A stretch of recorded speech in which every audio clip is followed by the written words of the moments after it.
Oh, my golly. Hey, good morning, everybody.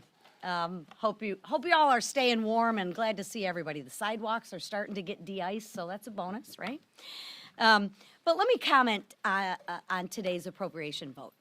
No president has been stronger or more consistent on securing the border and removing criminal, illegal aliens from our communities, period. Strongest president ever. I have complete trust in President Trump that he will continue to enforce the rule of law, including each and every one of our immigration laws. So here's what we're going to do this afternoon. One, we're going to pass the legislation to finish funding more than 95% of the federal government at Trump spending levels, not Biden spending levels. And two, on the sliver that remains, we will keep the wheels of progress turning and let the president do what he does best, and that's negotiate a final deal on his signature issue. And I'll tell you what, if anyone can get this deal done that is going to crack down on illegal criminal aliens to protect our community, that's going to be President Donald J. Trump. So, with that covered by our president, House Republicans are remaining focused on Americans' pocketbooks. Tax filing season began last week, and thanks to House Republicans, it's going to be easier than ever for working families to file their taxes. And why, you ask? Because Republicans expanded the standard deduction. To put it in plain English, the first $31,500 a family earns is tax-free. So the first $31,500 of every family, tax-free. And that does something else that's very important. It saves you time. About 210 million hours of paperwork gone. And that's 210 million hours and 210 million hours of time that the Americans people can spend on doing what they want to do, not filing their tax returns, burdensome tax returns. But here's what's really important that's missed. Every single Democrat voted against that $31,500 standard deduction. Every single Democrat voted against saving you time and making tax filing easier. And every single Democrat voted against saving you money. Remember, and I say this every time I'm up here, and one of these times it's going to get covered by y'all, every single Democrat voted to raise every single American's taxes. I'm going to say it again. Every single Democrat voted to raise your taxes. Please highlight that in your stories. I mean, I would think the Democrats would be proud to raise your taxes. They need to own that. Republicans are saving you time and saving you money. So this week, House Republicans are taking that message directly to the people. All across the country, we're reminding Americans exactly what happened and the impact that it will have on their families. Simply put, Republicans voted to make tax filing easier. Less bureaucracy. That's a good thing. Republicans voted to cut taxes for working families to keep more money in your pockets. Democrats, again, voted against that. Democrats want more bureaucracy, and Democrats want more of your hard-earned tax dollars. Democrats want to raise your taxes. Republicans want to lower costs and keep more money in your pocket, simply put. So now I will turn it over to our whip, who's done an amazing job, Mr. Emmer. You can raise this without squeak. Oh. We need some Earl. Yeah, there's funding for that in the bill. There. Now I can actually see what I've got. Once again, Republicans are making clear that we are the party of responsible governance. while Hakeem Jeffries foolishly urges his members to hold the American people hostage for the second time in less than 6 months, House Republicans are preparing to vote, as we've already done, to fund the government with individual appropriations bills. We passed these bills once before, and we will pass them again. As promised, Republicans in the House have reclaimed the power of the purse. 11 of 12 America First spending bills have passed through both the House and Senate, and now we're going to finish the job. That's what governing actually looks like. The American people deserve a functioning government, and House Republicans will deliver. Just like the Democrat government shutdown in October, Hakeem Jeffries and far-left Democrats want a political show. What's their angle this time? Obstructing President Trump's successful law and order agenda. Thankfully, Republicans thought ahead. In response to the devastating Biden border crisis, we proactively funded immigration and customs enforcement operations for the next 4 years in the One Big Beautiful Bill. The Democrats' attempts to stifle immigration enforcement and protect dangerous criminals, especially in my state, will prove to do nothing more than hurt law-abiding Americans. Some in their party actually know this, and we hope they will do the right thing. But even if not, law and order and responsible governance will prevail thanks to Republican leadership and despite obstructionist best efforts.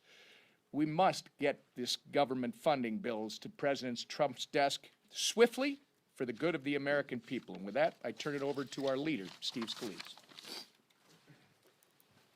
Thank you, Whip. Well, look at that. Is that a bird? Whoa, it's like autopilot here.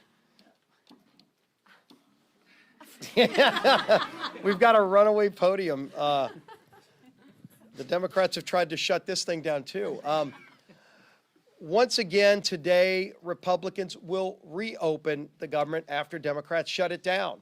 It's like we've seen this movie before, just a few weeks ago, that Democrats shut the government down for a record amount of time, and it took President Trump working with Republicans to finally get it reopened. And we're going to do that again today. And as the Whip said, if some Democrats want to join us, we welcome them. But you've seen their leaders, like Hakeem Jeffries, say they want to keep the government shut down. And you'd ask why.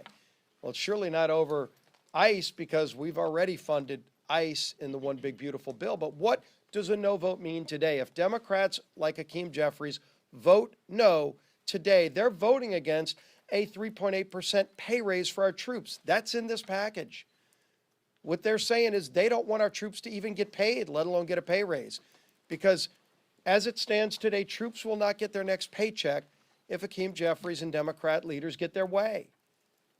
TSA agents who keep our airports operating so people can go see relatives flying around the country, that will shut down if Democrats vote no. FEMA is right now giving aid to a lot of states that have had massive damage from freezes. Democrats voting no shuts that down. And so Republicans will be the responsible party once again to keep the government open, to reopen this government and focus on the priorities that the voters elected Donald Trump and House and Senate Republicans to go implement. We will keep doing that work, even with a razor-thin margin. And I know, yes, sometimes the odds look lower than the Patriots winning the Super Bowl, but that's okay because we are here to do a job, and we're going to do that job. And whoever wants to join us on the Democrat side is free to. And look, we've been able to deliver a lot of bipartisan wins on a number of areas.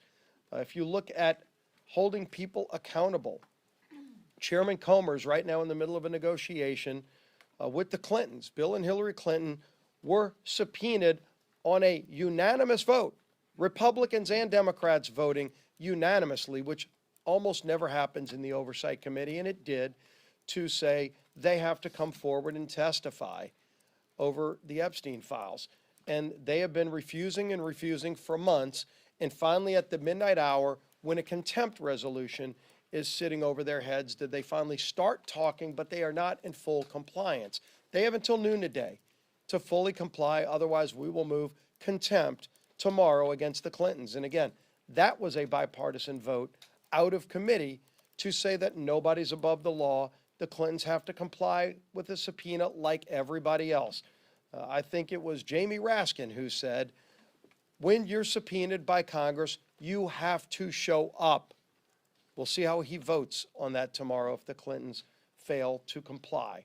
But we're going to keep doing our job. We're also bringing an important bill on critical minerals to the floor to open up the vast resources of this country that have been shut down by the previous administration so that we don't have to be reliant on countries like China for the critical minerals that run so many of the products we use every single day.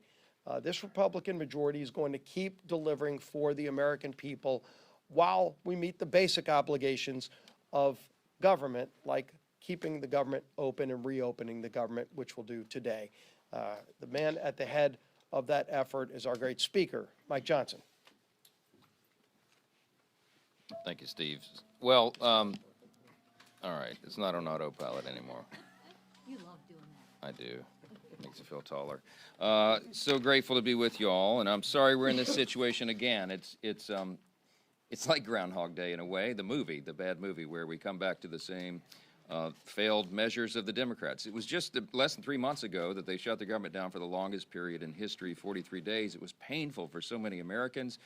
Finally, a handful of them saw the light and helped us to get the government operating again. Republicans have demonstrated over and over that we are the grown-ups in the room. We are the ones that are governing. We are the ones that are funding the government. We are the ones that are providing the vital services and trying to make government work more efficiently and effectively for everyone. After that long historic shutdown that was so painful, appropriators in both parties got together.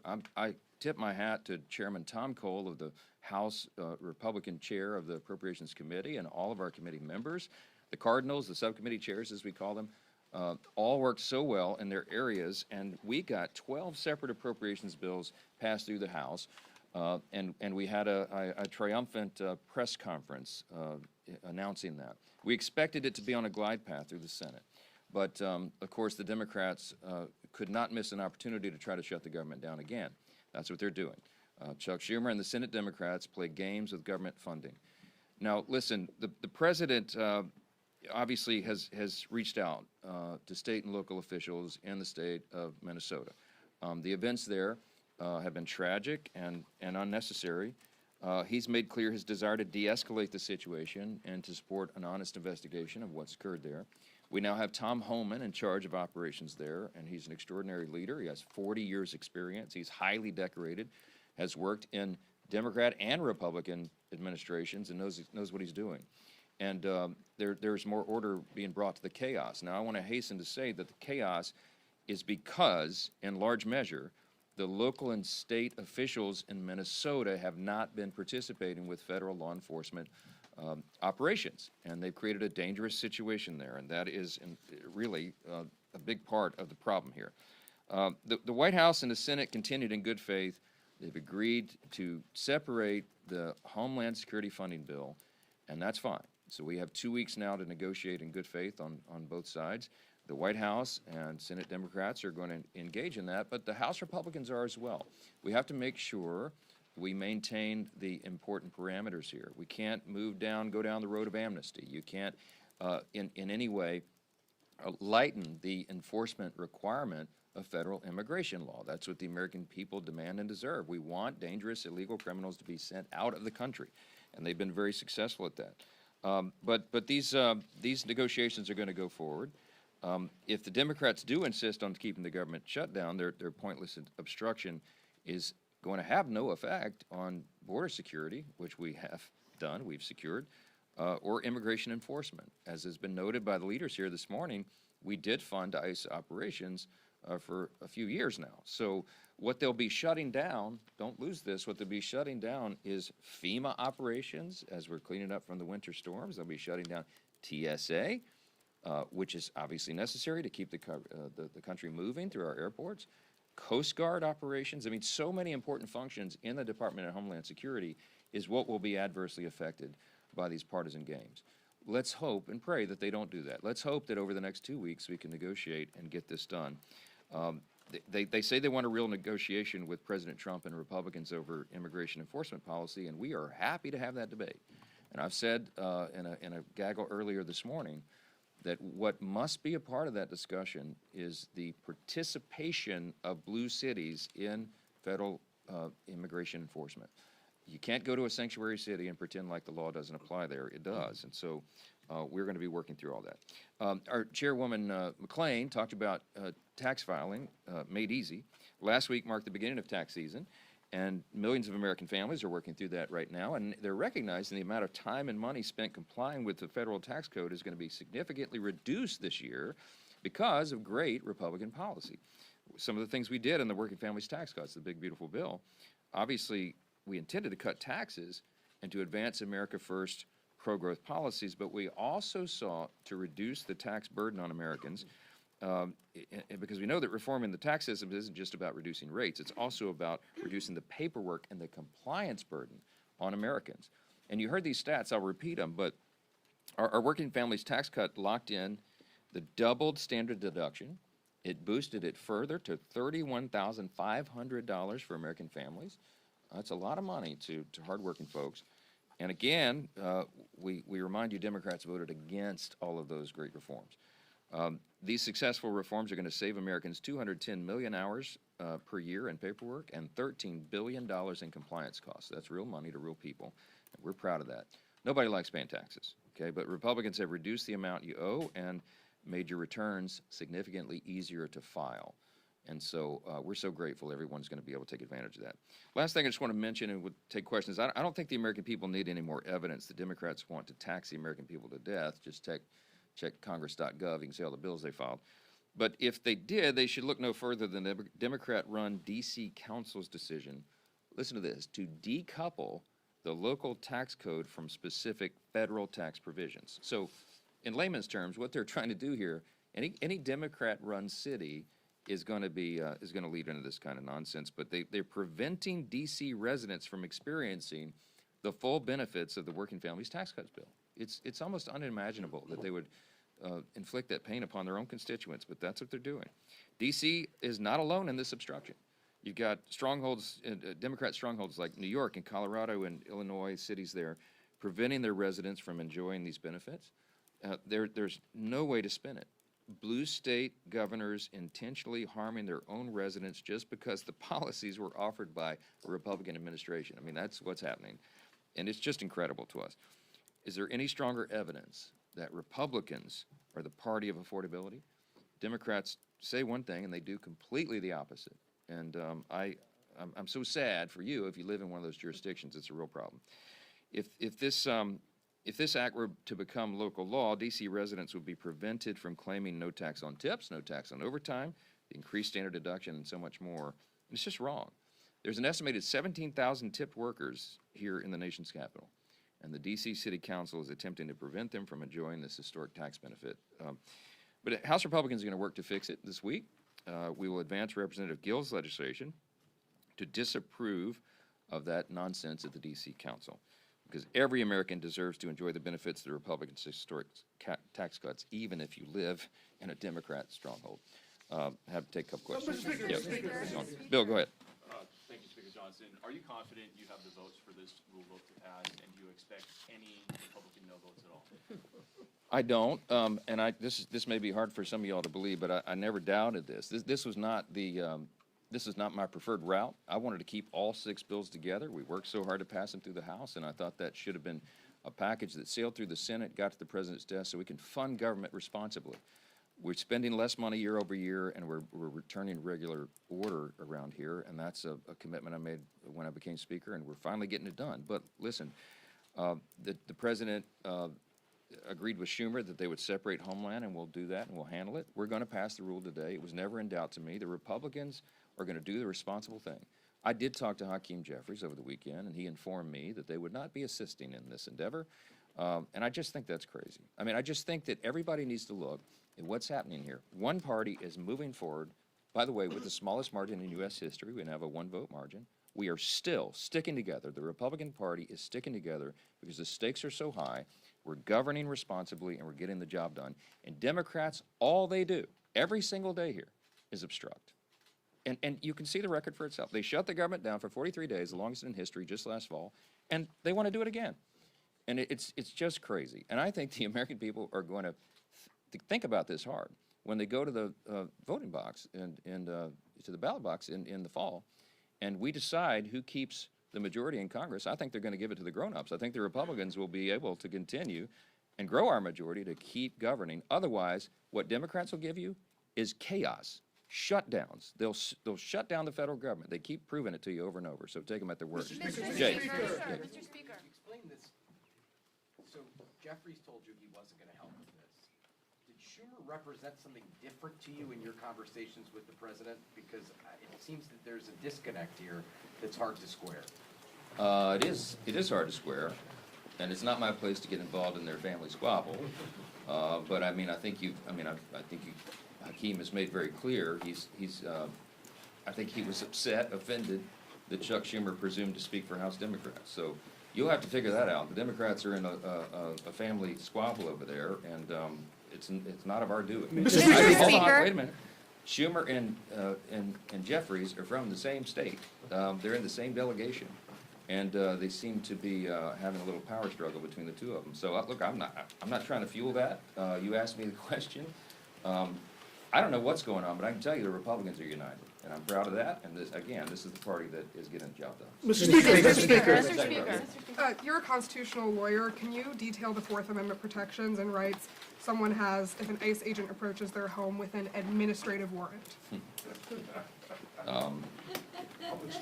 Yeah, right. Let me say this. Okay, so when ICE goes to execute a warrant, it's an administrative warrant, and it's issued by an immigration judge, and that is a sufficient legal authority to go and apprehend someone. They have violated the law. They crossed over our border illegally, and they're here and without any right to be here. Okay, that's what's happening now. The controversy has erupted where if someone is, they're going to be apprehended and they run behind a closed door and lock the door. I mean, what is ICE supposed to do? What is Immigration Customs Enforcement supposed to do at that point? Oh, gee whiz, they locked the door. I mean, I guess we'll just go on to our, so there's some logic and reason that is to be applied here. Some have complained that the force has been excessive or what have you. I don't know. We're going to figure that out as part of the discussion over the next couple of weeks. I tell you what the Democrats want to do and what we cannot do, and that is they want to add an entirely new layer of warrant requirement. Okay, they want to have a judicial warrant on top of the immigration judge warrant, and we can't do that. Just think of it logically. Okay, you've got maybe 20 million illegals who came across the border just in the last 4 years, when the Biden-Harris administration opened the border wide. Okay, imagine if we had to go through the process of getting a judicial warrant, an additional warrant, to go and apprehend people who we know are here illegally. How much time would that take? We don't have enough judges. We don't have enough time. It would take decades probably to do that. The people who are advocating for that don't want any immigration enforcement. They do not want anybody to be sent out of the country who's here illegally, and that is blatantly what their cause is. So we've got to apply reason. We do have to apply the Constitution. We have to respect it. And those parameters need to be determined. But I can tell you that we are never going to go along with adding an entirely new layer of judicial warrants because it is unimplementable. It cannot be done, and it should not be done, and it's not necessary. Mr. Speaker. Mr. Speaker. Thank you, Mr. Speaker. Good morning. In 2023, I remember this, you chaired a hearing after the FBI had that raid on Mark Hub, the pro-life father. Yep. And that was something that I think to this day Republicans say was a problem in the use of force by this government. Yeah. And my question now is, obviously we understand ICE's legitimate purpose, but we've seen guns drawn on Americans who have not necessarily protesters. We've seen people pulled out of their houses, to your point about the warrants. Do you think ICE needs to change, and CBP, any of their tactics, given what your concerns about civil liberties from the past? I have great faith and trust in the leadership of Homeland Security and Tom Homan in particular, who's now in charge in Minnesota. He brings 40 years' experience to this. He's very measured. We all believe that immigration policy ought to be balanced and strategic and smart, and it obviously needs to comply with the law. And I'm going to leave it to the experts to determine what that is. I think in the negotiation, I think we've got to remove the politics.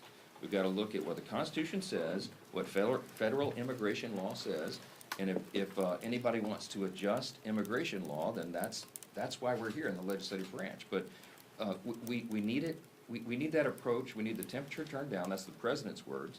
And you need a steady hand at the wheel. I think. Do you have Tom any Holland- concerns? Mr. Speaker, yeah, I just want to circle back on the judicial warrant situation. Can you just explain to me why we're talking about adding additional requirements? Adding a judicial warrant is adding an additional requirement to this process. I mean, immigration advocacy groups for years have said, don't open the door for immigration agents without a signed warrant from a judge. ICE's own field manual says entering a home without a warrant is typically a violation of the Fourth Amendment. How is this raising requirement? Isn't this the MO for how things normally work? No, I mean, look, the question is to the Democrats who are ringing the bells and saying that they're trying to make this one of their demands in this negotiation. That's what I'm told. Some of them have. And I'm saying that is a road that we cannot and should not go down. And to your point, ICE, for many years, obviously, has had in the manuals that you follow the Fourth Amendment restrictions and you do this in a meaningful and thoughtful way. But we have an unprecedented level of opposition and pushback. I mean, when you have local and state officials informing their citizens that they should impede the immigration, customs, and enforcement operations, it creates a dangerous situation, and that's what's led to all of this chaos. If the governors and the mayors in the blue cities and states would participate with federal law enforcement, we wouldn't even be having these conversations. I mean, you would have a much smoother process, I think. So, look, we're going to have all these discussions over the next couple of weeks. We will figure out a path through this, but we have to enforce our immigration law. The American people made that the #1 issue in the last election. The wide open border and the chaos that ensued because of it was the #1 issue. The president got to work. We used the existing law that was on the books, as we always said, as I said, for 4 years under the Biden administration could have happened, and we closed the border tight in just a couple of months. We've had almost 0 illegals released into the country since President Trump took over. Strong leadership. And the next commitment was, as we said to the American people, we will get the dangerous criminal illegals out of the country. And that's what they've been doing. And for anybody to impede that, they are impeding the will of the American people. They are creating a more dangerous situation on our streets, and it has to stop. So stay tuned for the rest of this. We'll get into the details of it. I'm just telling you that adding a whole new layer of judicial warrant requirements is an unworkable proposal, and I think the people who are making that suggestion understand that. I don't think they want anyone to be apprehended and sent out of the country. So we have Mr. Speaker. Is there a question about election? Happy belated birthday, Mr. Speaker. Happy belated birthday.